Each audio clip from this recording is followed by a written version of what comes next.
The first headlamp cut through the trees like a blade, white and surgical, and the moment it hit my chest, I knew this wasn't a warning or a citation or another paper threat taped to my door. Two men in matching community enforcement jackets closed in at the same time, one on each arm, their grips confident in a way that only comes from people who believe nobody will stop them. The dirt path behind the houses dropped away into woods the HOA claimed as buffer land, and they steered me toward it without asking, without explaining, already acting like ownership had been decided. I remember the smell first, wet leaves and cold soil, and then the sound of my own shoes scraping as I tried to slow down without triggering something worse. One of them leaned in close enough that I could feel his breath and told me to keep walking like this was routine, like people got dragged into the woods for paperwork every day. Somewhere behind us, the last porch light vanished, and with it any illusion that this was still a neighborhood dispute. My name wasn't shouted, no threats were screamed, and that silence made it more terrifying than any confrontation I'd ever had. This wasn't noise. This was procedure. They marched me deeper until the trees opened into a clearing, and that's when I saw the table waiting under the pines, already set up like an altar. A folding card table sat perfectly level on uneven ground, weighed down with a brick, and on it were papers arranged neatly, a notary stamp, a jar full of pens, and a single document laid out on top like the centerpiece. Even from a distance I could see my name printed in bold, the address spelled out cleanly, and the word transfer sitting there like a verdict. That was the moment my stomach dropped, not from fear, but from clarity. This wasn't intimidation meant to scare me quiet. This was theft wearing the costume of authority. This was planned. This was rehearsed. This was something they had done before or believed they could do again. HOA. Karen stepped into the beam of the headlamp as if on cue, her coat immaculate, her posture relaxed, her expression calm in a way that felt rehearsed in front of a mirror. She smiled the way people do when they think the ending is already written. When they believe resistance is just a formality, they'll humor before the signature. She spoke softly, almost kindly, and told me there was a problem with my property records that needed to be resolved tonight for everyone's benefit. She said it like she was offering help, like I should be grateful this was happening quietly instead of in public. One of the men nudged me forward, not hard enough to leave a mark, just enough to remind me that refusal wasn't part of the script. Karen slid a pen toward me with 2 fingers and told me this was the fastest way to make everything go back to normal. The woods were silent, except for insects and the faint hum of a generator somewhere, and I realized how deliberate that silence was. They had chosen a place where no one would hear me object. What HOA Karen didn't know was that the moment they grabbed me, this stopped being her environment and became mine. My phone was already recording, the audio clean and uninterrupted, tucked where none of them thought to check because they were too busy performing confidence. My watch had logged the sudden spike in my heart rate and tagged the location automatically, a breadcrumb trail straight into a system she didn't control. Cameras on my property had caught them escorting me off my own land, one angle wide, one angle tight, redundancy layered on purpose. I didn't panic because panic is loud and messy and obvious. I went quiet, because quiet is where evidence breathes. Every word Karen said, every instruction she gave, every time one of her enforcers repositioned their grip was being captured and time-stamped without her knowledge. She leaned closer and lowered her voice, explaining that if I signed now, the HOA would be generous, that I could remain in the house under a long-term agreement and avoid future complications.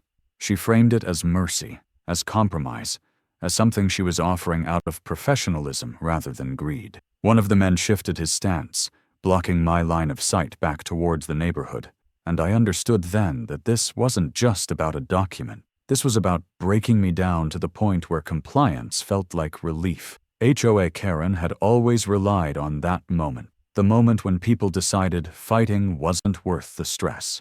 She had built her power on exhaustion. She just didn't realize that I had been preparing for escalation long before she decided to stage it in the woods. Before we move forward, drop a comment. Where are you watching from? When the first real flashlight cut through the clearing, it didn't belong to anyone wearing an HOA jacket. A sharp voice ordered everyone to freeze, and suddenly the confidence drained out of the scene like air from a punctured tire.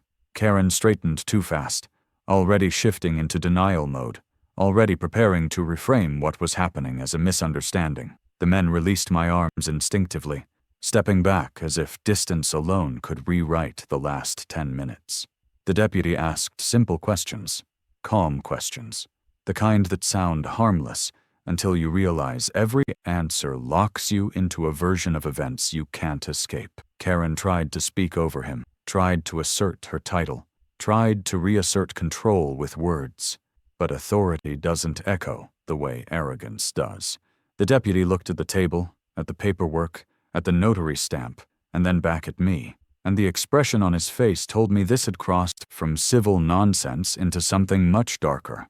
As they separated everyone and started photographing the scene, I felt the tension in my chest ease for the first time since we'd left the path.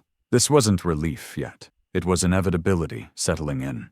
Karen stood off to the side, arms folded too tightly, jaw clenched, watching her plan unravel in silence. She had spent years convincing people that HOA rules were absolute, that her word carried the weight of law, and now that illusion was collapsing under the simplest test. Outside scrutiny. The clearing that had been chosen for secrecy was suddenly flooded with light, and everything she thought she controlled was being catalogued by someone who didn't answer to her. By the time the deputy asked me if I was willing to make a statement, I already knew how this would end. Even if the path there would be long and brutal, this wasn't just about being dragged into the woods or nearly losing my property. This was about finally forcing HOA Karen into a space where performance meant nothing, and proof meant everything. Standing there, watching her power trip stall under the weight of real authority, I understood something with absolute clarity. She hadn't misjudged me because I was loud or confrontational. She had misjudged me because I was quiet, prepared, and patient enough to let her expose herself completely. They walked me back towards the houses under escort, not because anyone felt sorry for me, but because the story had already flipped. The same path that felt endless minutes earlier now felt short, almost anticlimactic, and I could sense Karen's attention drilling into my back as if staring hard enough might reverse time. The deputy didn't speak to her anymore. He didn't argue, didn't threaten, didn't perform. He simply documented. That silence was louder than any accusation. Every step back toward my driveway felt like gravity returning to a place where it had been suspended, and I realized how much of her power depended on keeping things informal, undocumented, and off the record. The woods had been her courtroom because no one else was allowed inside it. By the time my porch light came back into view, neighbors were starting to open doors, drawn by flashing lights and the unnatural stillness that follows something going wrong. Karen noticed them too, and I saw the calculation flash across her face, the instant pivot from predator to administrator, from whispered coercion to public composure. She straightened her coat, lifted her chin, and prepared to speak in the tone she always used at meetings, the one that suggested professionalism while concealing menace. The deputy cut her off before she could finish a sentence. He didn't raise his voice or acknowledge her title. He asked for identification and told her to remain where she was. That was the moment the hierarchy she'd built collapsed in full view of the people she'd ruled for years. I stood on my own driveway while the scene reorganized itself around me, my hands finally free, my phone still quietly recording as it had been all along. One of the men avoided eye contact entirely now, staring at the ground like it might open and swallow him. The other kept glancing toward Karen, waiting for instruction that never came. She had always been decisive in public, always issuing orders with confidence, but here she hesitated, trapped between asserting authority and making things worse.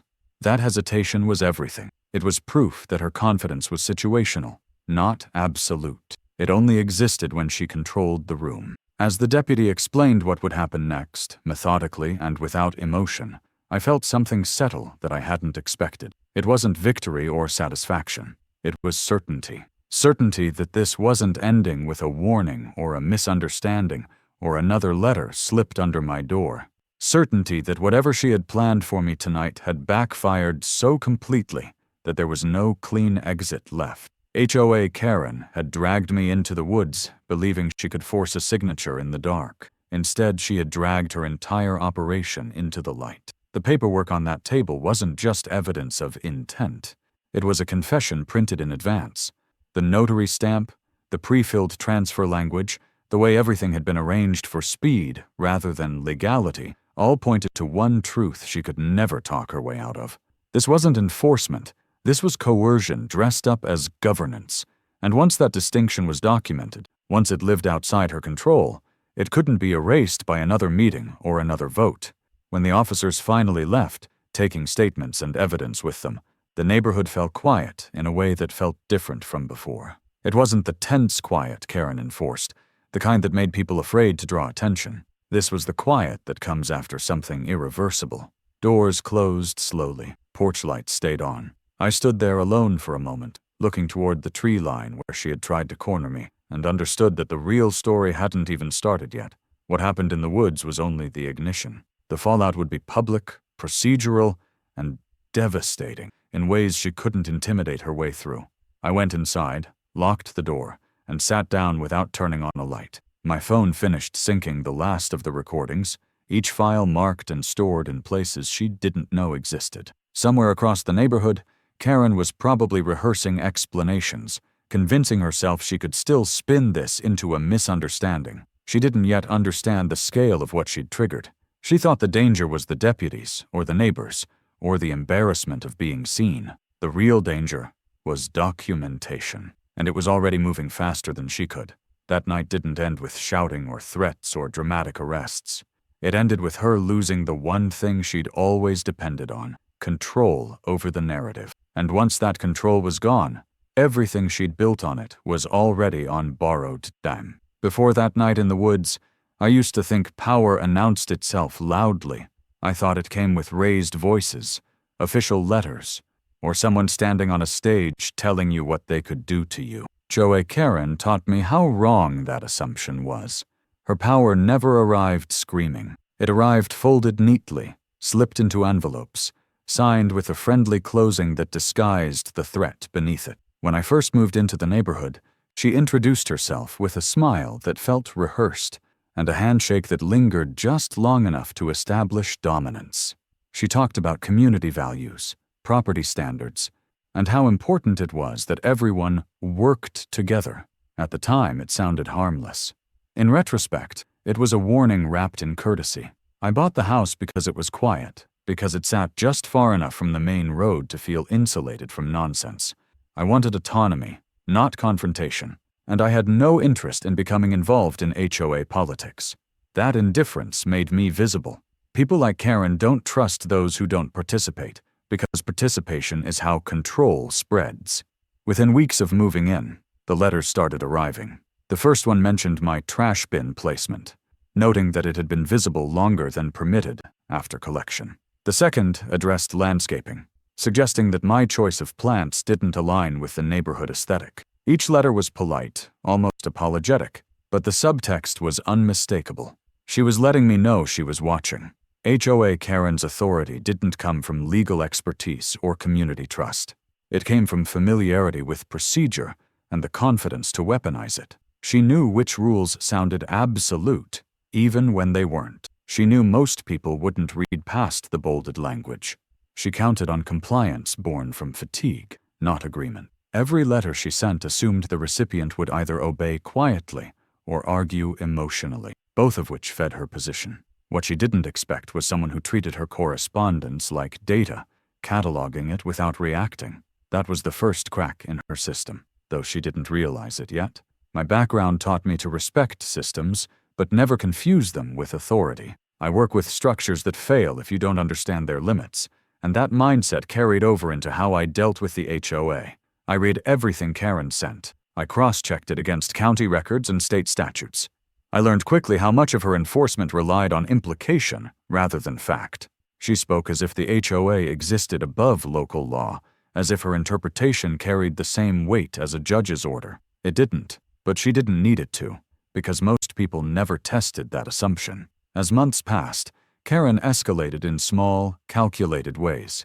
She began scheduling inspections that weren't required, driving by slowly with her enforcers in the passenger seat, jotting notes on clipboards meant to intimidate rather than inform. She started making comments in meetings about problem properties, without naming names, letting paranoia do the work for her. When neighbors asked questions, she responded with jargon and urgency, suggesting that delays or objections could affect property values. Fear of loss kept people quiet. Fear of being singled out kept them compliant. What made her dangerous wasn't just her obsession with control. It was her understanding of how authority feels to people who don't want conflict. She dressed her demands in process, buried her threats in policy language, and maintained plausible deniability by always appearing reasonable on the surface.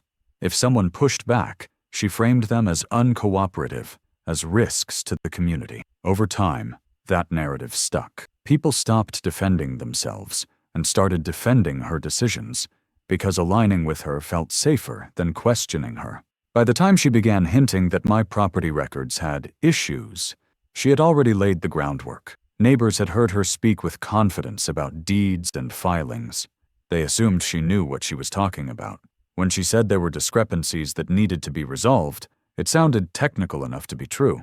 She never said she could take my property outright. She implied that failure to cooperate could lead to complications no one wanted to deal with. That implication was the lever she planned to use, and she believed it would work the same way it always had. The night in the woods wasn't a spontaneous act of madness. It was the logical endpoint of a pattern she had refined over years. Every ignored letter, every inspection, every whispered comment at a meeting built toward that moment. She believed she had the authority because no one had ever forced her to prove it. She believed the HOA was her shield because it had protected her from accountability before. She believed I would fold because everyone else eventually did.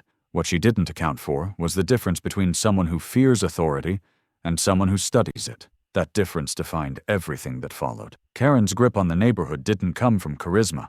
It came from repetition. She showed up everywhere, all the time, inserting herself into every minor decision until her presence felt mandatory rather than chosen. She chaired meetings even when she wasn't required to, spoke first and last on every agenda item, and framed dissent as inefficiency.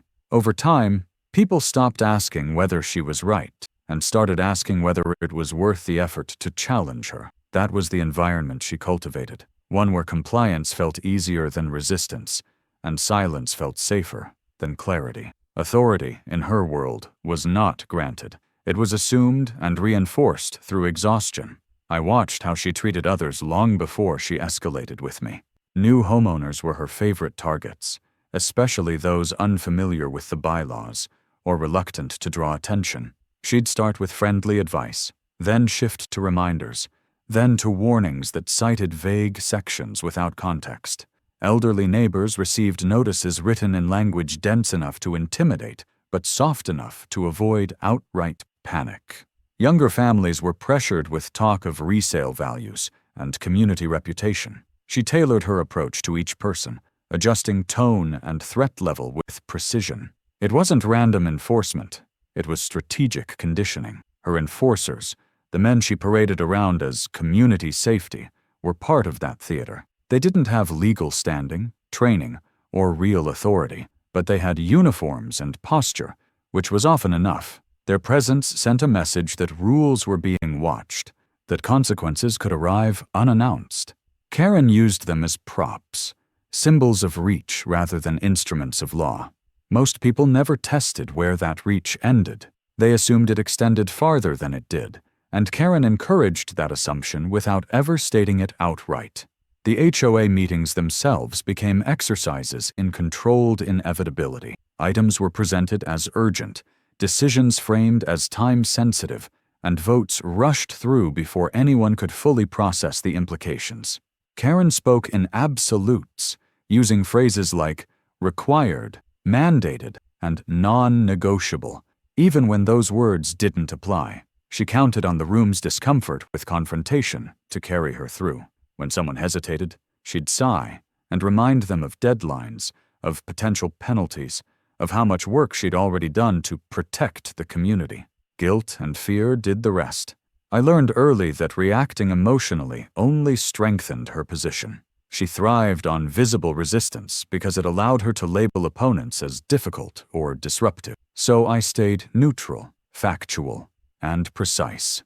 When I responded to her letters, I did so in writing, citing statutes, and asking for clarification rather than arguing. Each response was calm, measured, and documented. She didn't like that. It deprived her of the emotional leverage she relied on. But she couldn't object without revealing how flimsy her authority actually was, so she pivoted instead. That pivot took the form of insinuation. She began suggesting that my property situation was complicated, that there were records she needed to review, that cooperation would make things easier. She never accused me directly of wrongdoing. She didn't have to. The implication was enough to unsettle neighbors who overheard her comments. Doubt spreads faster than accusation, and she knew it. By the time she openly questioned my deed, the idea that something might be wrong had already taken root in the community's collective mind. Karen's authority depended on one crucial assumption, that no one would force her to operate in full transparency. She relied on private conversations, closed meetings, and selective disclosure. The moment everything became visible, her power would collapse. That's why she chose the woods. That's why she avoided written explanations when it mattered most. She believed that removing witnesses removed accountability. She believed authority could exist without oversight as long as no one challenged it in the right way. What she never understood was that real authority doesn't come from being the loudest voice in the room or the most familiar face in the neighborhood. It comes from alignment with systems larger than any HOA, systems that don't bend to intimidation or convenience. I didn't need to match her theatrics or outmaneuver her socially. I only needed to document her actions until her own pattern became undeniable. By the time she dragged me into the woods, she had already surrendered the very authority she thought she was exercising. She just didn't know it yet. That miscalculation defined her downfall. The deeper I looked into how the HOA actually functioned, the clearer it became that Karen hadn't just stumbled into power. She had engineered it. The association structure on paper looked ordinary enough. A president, a small board, committees for compliance and maintenance, and a set of bylaws that most homeowners never read past the first page. In practice, it was a closed loop designed to funnel authority into her hands while giving everyone else the illusion of participation. Votes were technically allowed, but agendas were controlled. Committees existed, but their recommendations only mattered when they aligned with her priorities. Every path of influence led back to her desk. Karen rewrote the culture of the HOA by redefining what involvement meant. Participation stopped being about collaboration and became about endorsement. If you agreed with her, you were responsible and community-minded. If you questioned her, you were disruptive, selfish, or ignorant of the rules. That binary framing kept most people quiet because nobody wanted to be seen as the problem. Over time, board members stopped offering independent opinions and started echoing hers, not because they believed in them, but because disagreement carried consequences. She didn't need to threaten openly. She just needed to remind people that enforcement was selective. The abuse started subtly, disguised as diligence. Karen pushed for expanded compliance checks, claiming they were necessary to maintain standards. These checks weren't random. They targeted specific homes, often those owned by people who had previously questioned her or failed to attend meetings.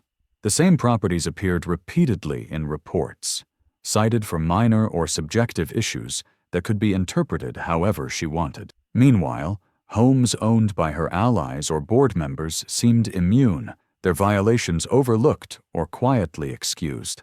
The pattern was obvious to anyone willing to look, but few were willing to look closely enough. Financial control followed the same model. HOA funds were approved through rushed votes with limited documentation, and expenditures were justified using vague categories like administrative services or consulting. Karen positioned herself as the only person capable of managing these complexities, discouraging scrutiny by framing questions as mistrust.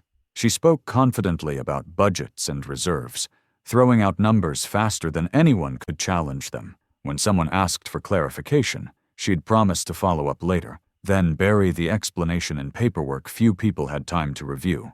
Transparency was technically available, but practically inaccessible. The so-called enforcement arm of the HOA was where the abuse became more overt. Karen empowered her chosen enforcers without formal approval, granting them authority through her endorsement alone. They were instructed to document, report, and confront, but never to explain. Homeowners who interacted with them were left confused, unsure whether they were dealing with legitimate representatives or just aggressive neighbors in matching jackets. That ambiguity was intentional. It kept people off balance, unsure of their rights, and hesitant to push back for fear of escalating the situation. What made the structure so effective was its adaptability. Karen adjusted pressure based on the target's response. If someone paid fines without protest, enforcement eased just enough to avoid scrutiny. If someone resisted, scrutiny intensified until compliance felt like relief. The system punished resistance not with dramatic consequences, but with persistence.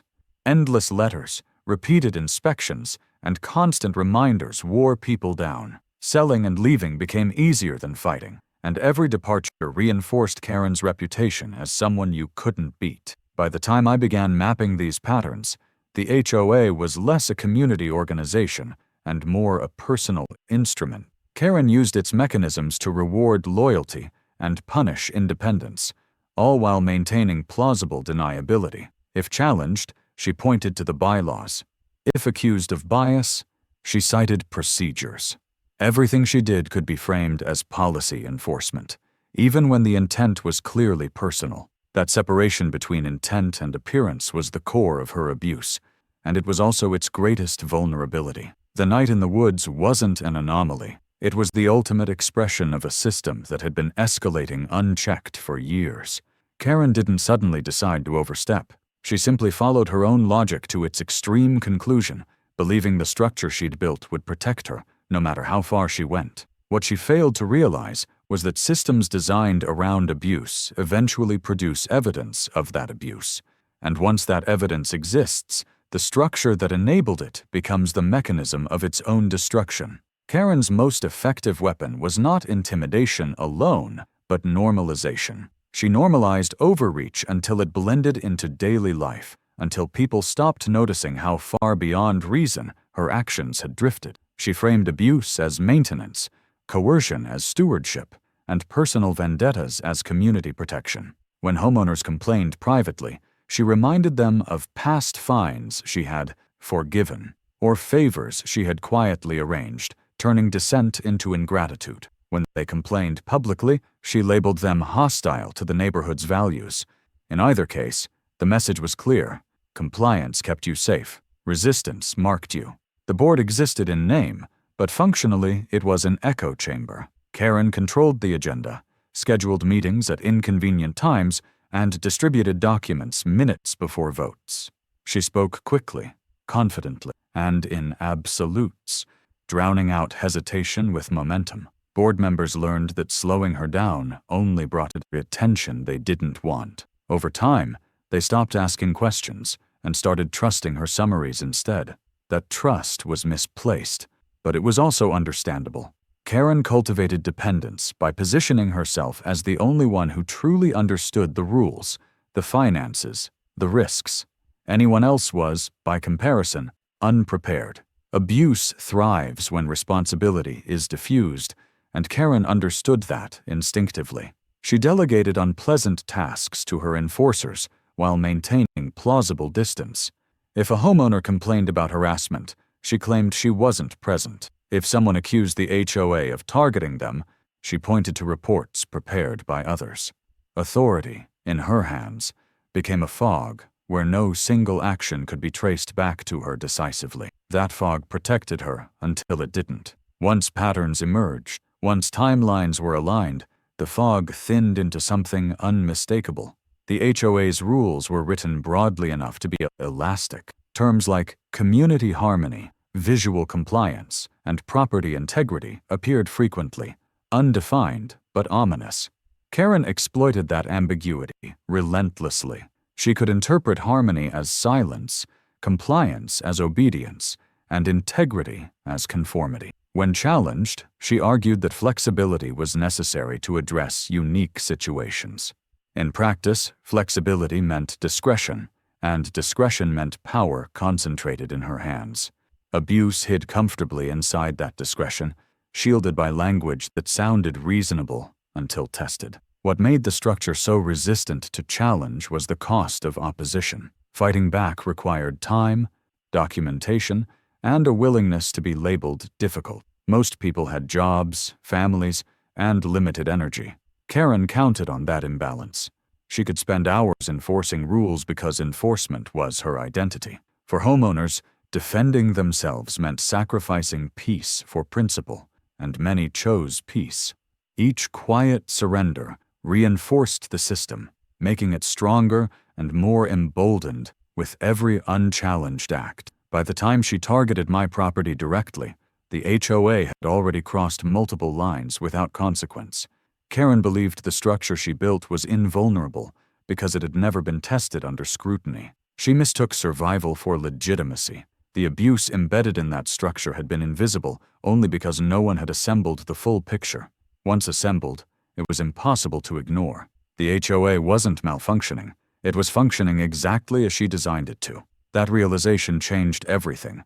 Karen's power depended on fragmentation, on isolated incidents that looked defensible on their own. When those incidents were connected, when the pattern became visible, her authority collapsed under its own weight. The structure that once protected her now exposed her, revealing not a community organization, but a mechanism of control built around her ego. And mechanisms like that don't fail quietly. They fail publicly, decisively, and all at once. The shift from surviving Karen's abuse to dismantling it began the moment I stopped reacting and started reconstructing. I didn't confront her directly after the night in the woods, and I didn't warn anyone about what I was doing. Confrontation would have tipped her off, and warning others would have diluted the focus. What I needed was clarity, not noise. I began by laying out every interaction I'd had with the HOA in chronological order, from the first letter about my trash bin to the last whispered demand under the trees. Dates, times, wording, delivery methods, witnesses. When arranged end to end, the story stopped looking like a series of misunderstandings and started looking like a campaign. I pulled county records first, because they don't lie and they don't care about personalities. My deed was clean, recorded properly, and unchanged since purchase. There were no discrepancies, no defects, no pending corrections. Karen's claims dissolved the moment they were exposed to public record. That alone would have been enough to embarrass her. But embarrassment wasn't the goal. I needed to show intent. I needed to show pattern. So I kept digging, requesting HOA filings, amendments, and meeting minutes through formal channels. What came back was incomplete, inconsistent, and revealing in ways she never anticipated. Meeting minutes referenced votes that never occurred. Amendments cited authority the HOA didn't have. Enforcement actions lacked required approvals. It was sloppy work disguised by confidence, and confidence had been enough to carry it for years. I compared those documents against state statutes governing homeowner associations, highlighting every deviation, every omission, every overreach. The more I cross-referenced, the clearer it became that Karen wasn't just abusing discretion. She was fabricating authority wholesale. The recordings from the woods became the keystone. Audio doesn't care about interpretation. It captures tone, sequence, and intent in ways paper never can. Karen's words, spoken casually in what she believed was a controlled environment, revealed everything she had spent years obscuring. She talked about speed, about avoiding complications, about keeping things quiet. She framed coercion as efficiency and theft as resolution. Listening back, there was no ambiguity. This wasn't enforcement gone wrong. It was premeditated. I synchronized the audio with the video from my property cameras, aligning timestamps until the narrative became seamless. The footage showed her enforcers escorting me off my land, blocking exits, positioning themselves between me and the houses. It showed the table already set, the paperwork already prepared, the notary already present. Nothing about that scene suggested spontaneity. It was a transaction waiting for a signature, and the only variable they hadn't controlled was my refusal to panic. Witness statements filled the remaining gaps. Neighbors who had seen the lights, heard fragments of conversation, or noticed unusual activity that night came forward once they realized this wasn't going to be buried. Some were hesitant at first, conditioned by years of Karen's retaliation. Others were relieved, almost eager, to finally put their experiences on record. Their accounts corroborated the timeline without exaggeration. Independent observations, aligned naturally, reinforced the truth without coordination. That alignment mattered more than outrage. As the file grew, I resisted the urge to editorialize. Facts don't need adjectives when they're this stark. I let Karen's own documents, her own words, and her own actions tell the story. I indexed everything meticulously, cross-referencing evidence so that any reviewer could follow the thread without inference. This wasn't a complaint. It was a case file, and once assembled, it left no room for interpretation that favored her. By the time I finished, the proof wasn't just sufficient. It was overwhelming. The HOA's authority collapsed under scrutiny, revealing not governance, but a personal operation run through institutional camouflage. Karen had relied on confusion, fatigue, and fear. What she hadn't planned for was precision, and precision, once applied, stripped her power down to nothing but recorded fact. Once the documentation reached critical mass, the nature of the work changed from collection to verification. I treated every piece of evidence like it would be challenged, because eventually it would be. Screenshots were paired with original files. Emails were exported with full headers intact. Audio files were duplicated and hashed so their integrity could be proven without debate. I didn't assume anyone would take my word for anything, and that assumption kept the process clean. Karen had thrived in gray areas, in spaces where doubt could be manufactured. Proof collapses those spaces, leaving nowhere for narrative to hide. I filed formal public records requests for every HOA interaction with county offices over the past several years.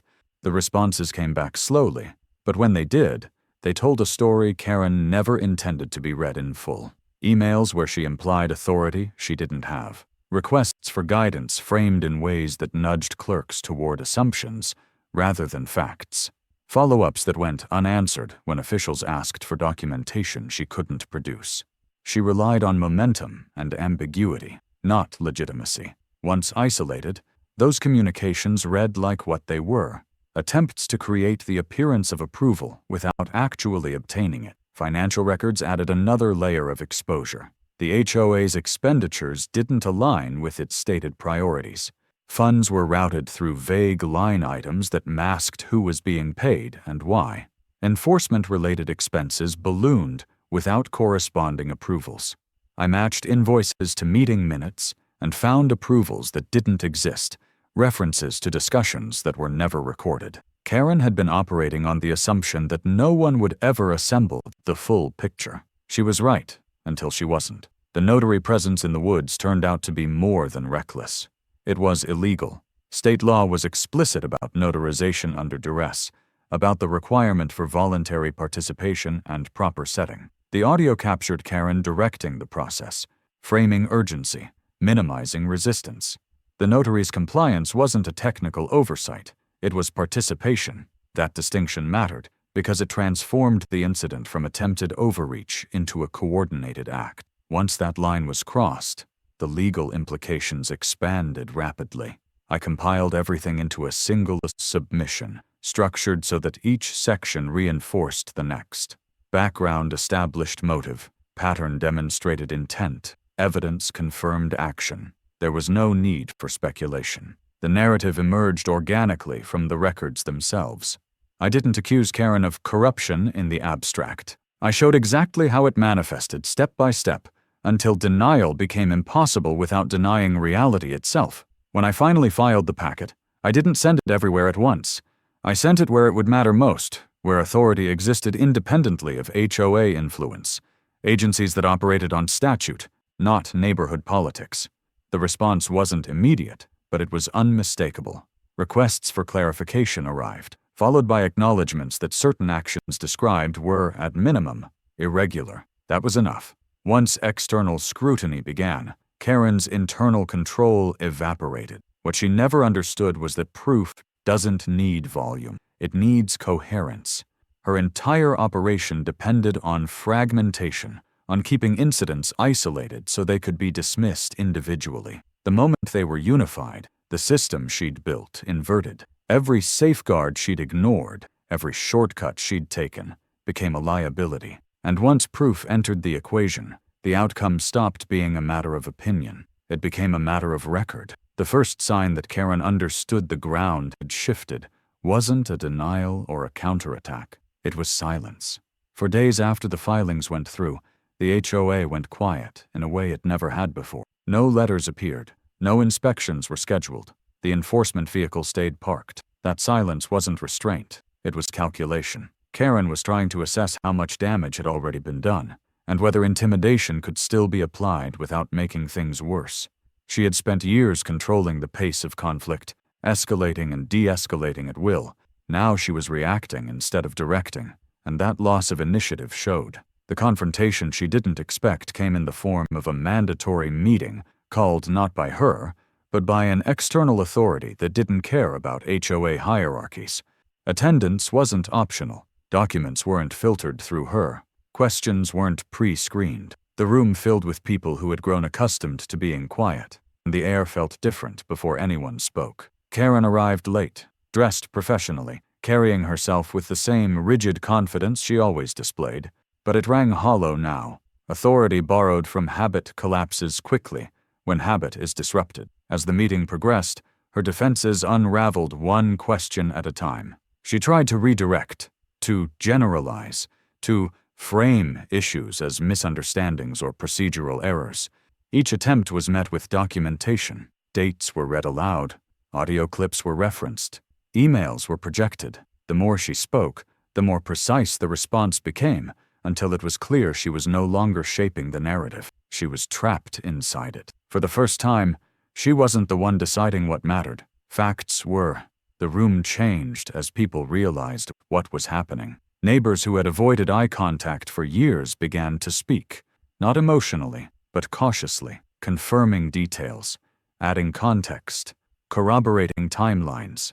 Each voice stripped away another layer of the persona Karen had built. Her authority depended on isolation, on keeping people from realizing their experiences were connected. Once those connections formed, her control dissolved rapidly. She wasn't facing one opponent anymore. She was facing a record. Karen's collapse wasn't loud. It didn't come with shouting or dramatics.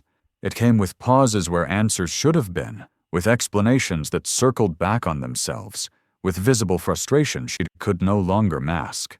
She tried to assert her role, to remind everyone of her title, but titles don't carry weight when stripped of credibility. The more she insisted, the smaller she appeared. Power, once exposed as performance, cannot be reclaimed through repetition. By the end of the session, the outcome was no longer in doubt. Decisions were made without her input. Actions were scheduled that removed her from any position of control. The HOA she had ruled through fear and fatigue was being dismantled through procedure and transparency. Karen sat there, silent, watching the system she believed she owned move forward without her.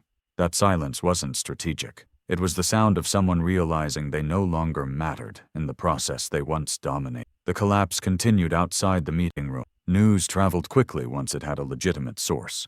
Conversation spread through the neighborhood not as gossip but as confirmation. People compared notes, shared letters, and recognized patterns they'd previously dismissed as personal misfortune. Karen's reputation didn't just crack, it inverted. The same traits she'd framed as diligence were now seen as obsession. The same enforcement she'd called protection was now recognized as abuse. There was no campaign against her. There didn't need to be. Truth, once visible, did the work on its own. Karen attempted one last maneuver when she realized the meeting hadn't gone her way.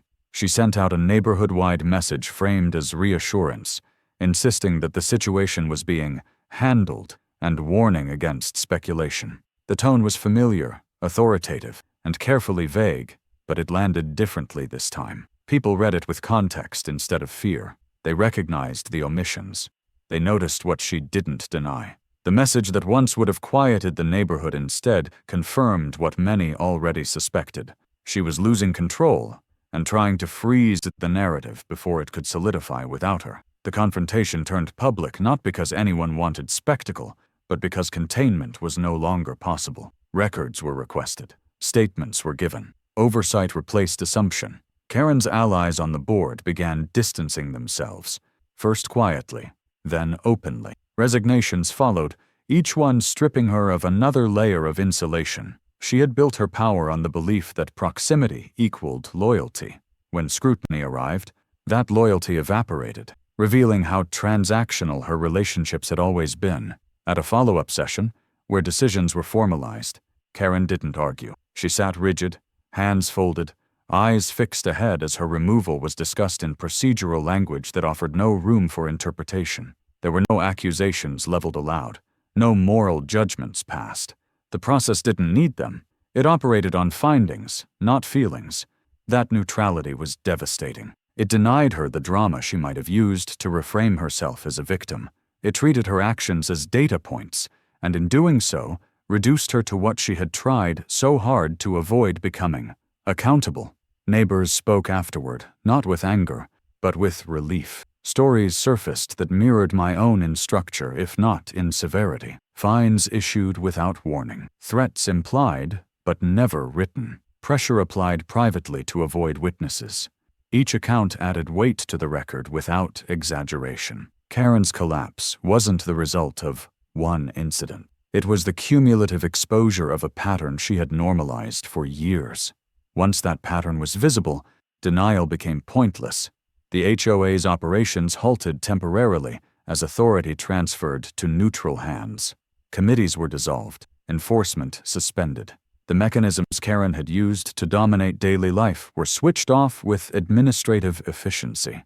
The neighborhood felt unfamiliar in the absence of constant oversight, as if a background noise had suddenly stopped and revealed how loud it had always been. People walked more slowly. Conversations lasted longer. The fear that had shaped behavior for so long began to recede.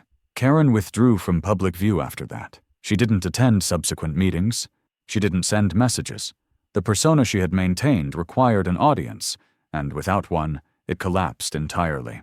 Her name remained on documents, but her influence was gone. She had lost not because someone outmatched her in force or rhetoric, but because the system she abused finally saw her clearly. The public collapse wasn't theatrical.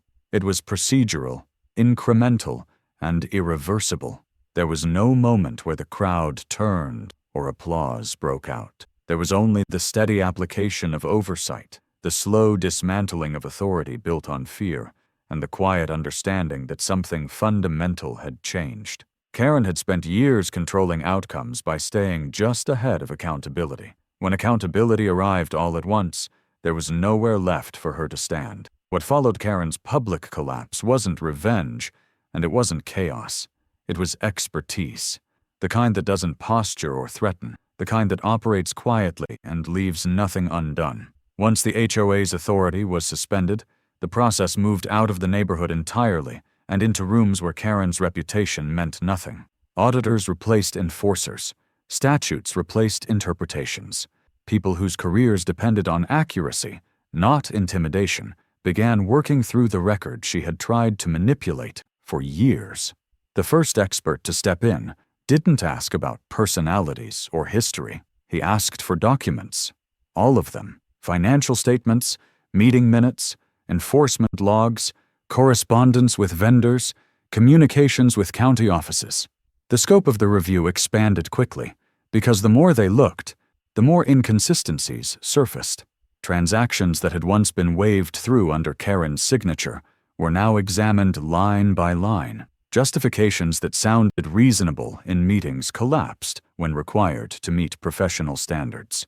The veneer of competence she had cultivated dissolved under basic scrutiny. Legal counsel followed, not to negotiate, but to assess exposure. They evaluated the HOA's actions against statutory requirements and flagged violations without hesitation. Unauthorized enforcement, improper delegation of authority, procedural failures that invalidated years of decisions. Each finding carried implications Karen could no longer dismiss as misunderstandings. Expertise doesn't argue with confidence. It measures, compares, and concludes. And its conclusions were brutal in their simplicity. The experts didn't raise their voices or issue ultimatums. They issued timelines. They outlined corrective actions. They documented non-compliance, Every step was recorded, every decision justified in writing. Karen had always relied on urgency to bypass process. Now process was the weapon, and urgency worked against her. Deadlines came with consequences she couldn't negotiate away, and for the first time, she was the one scrambling to keep up. Financial analysis proved especially damaging. Patterns emerged that showed funds diverted without proper approval, contracts awarded without disclosure, and enforcement expenses inflated beyond necessity. These weren't framed as accusations. They were presented as findings. The difference mattered. Accusations invite defense. Findings demand response. Karen's responses, when she offered them, were inadequate. She had spent years operating without oversight. She had no practice explaining herself to people who weren't afraid of her. The notary issue escalated independently, drawing in specialists who understood exactly how serious that violation was. They didn't care that it happened in the woods or that it involved an HOA. They cared that a legal instrument had been prepared and presented under conditions that negated consent. That fact alone reframed the entire incident. What Karen had treated as a workaround was identified as a breach with criminal implications. Expertise removed ambiguity. It replaced narrative with definition. As reports circulated, the tone shifted from corrective to conclusive. Recommendations hardened into actions. Temporary measures became permanent changes. Karen's name appeared repeatedly in findings she could not contest without contradicting her own documents. The retaliation she faced wasn't personal. It was systemic. It came from institutions designed to respond to exactly the kind of behavior she had normalized. And unlike neighbors or board members, those institutions didn't tire, didn't intimidate easily, and didn't forget. This was the phase Karen never planned for. She had built her power around the absence of expert review, around the assumption that no one with authority would ever look closely enough. Once they did, the outcome was no longer hers to shape. It was determined by standards she couldn't bend, and professionals who had no reason to accommodate her. The deeper the experts went, the less room Karen had to maneuver. Every explanation she offered was evaluated against records, not received as testimony. Where she once relied on confidence to substitute for clarity, she now faced people trained to spot gaps, inconsistencies, and omissions on instinct alone. When she claimed certain actions were routine, auditors asked for precedent. When she said approvals existed, attorneys asked for minutes. When she implied authority, regulators asked for citations. Each question narrowed the space she had to operate until her answers began to contradict one another. Corrective directives were issued with precision. Funds were frozen pending reconciliation. Contracts were suspended pending review. Enforcement authority was formally revoked and reassigned. These weren't punishments framed as lessons. They were risk mitigations framed as necessity. Karen's presence was no longer tolerated in any operational capacity, not because of animosity, but because her involvement itself represented exposure. The experts treated her the way systems treat compromised components: isolate, remove, replace. She attempted to frame the process as overreach, suggesting that the scrutiny itself was disproportionate. That argument failed immediately. Proportionality is assessed against impact, not intent, and the documented impact was extensive. Years of improper enforcement, financial opacity, and procedural violations had created liability that could no longer be ignored. The experts didn't debate whether she meant harm. They assessed whether harm occurred. It had. That determination carried consequences no amount of rhetoric could soften. As findings accumulated, oversight bodies coordinated rather than overlapped, sharing information to ensure nothing fell through gaps Karen had previously exploited. What she once managed by keeping agencies siloed was now unified by necessity. Each report referenced the others, building a comprehensive picture that left no room for selective interpretation. The same interconnectedness she had relied on to amplify her control now amplified her exposure. Karen's attempts to regain footing grew increasingly erratic. She filed objections that lacked substance, requested delays without justification, and submitted explanations that raised more questions than they answered. Expertise doesn't respond to volume or persistence. It responds to validity. Without it, her efforts collapsed under their own weight. Every misstep reinforced the conclusion that she had never operated within the boundaries she claimed to enforce. The retaliation reached its final form when recommendations became mandates. Structural changes were imposed that permanently altered the HOA's governance. Term limits were enforced.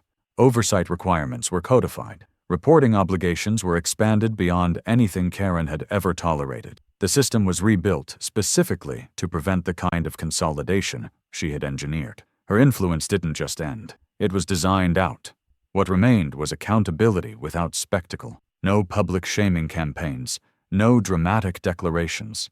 Just the steady execution of corrective action by people whose authority came from statute and expertise rather than fear. Karen was reduced to a name on reports, a subject of findings, a reference point for what happens when unchecked control meets professional scrutiny. By the time the experts concluded their work, there was nothing left for her to contest. The retaliation she faced wasn't emotional or impulsive. It was procedural, thorough, and final. She had spent years teaching the neighborhood that rules were absolute when she enforced them. Now she was learning what absolute actually meant when applied by those who understood the system better than she ever had. By the time the final notices were issued, there was nothing left to debate, and no one left to intimidate. The HOA existed on paper only, its authority suspended, its mechanisms dismantled, its leadership removed and barred from returning in any form. Meetings stopped because there was nothing to enforce.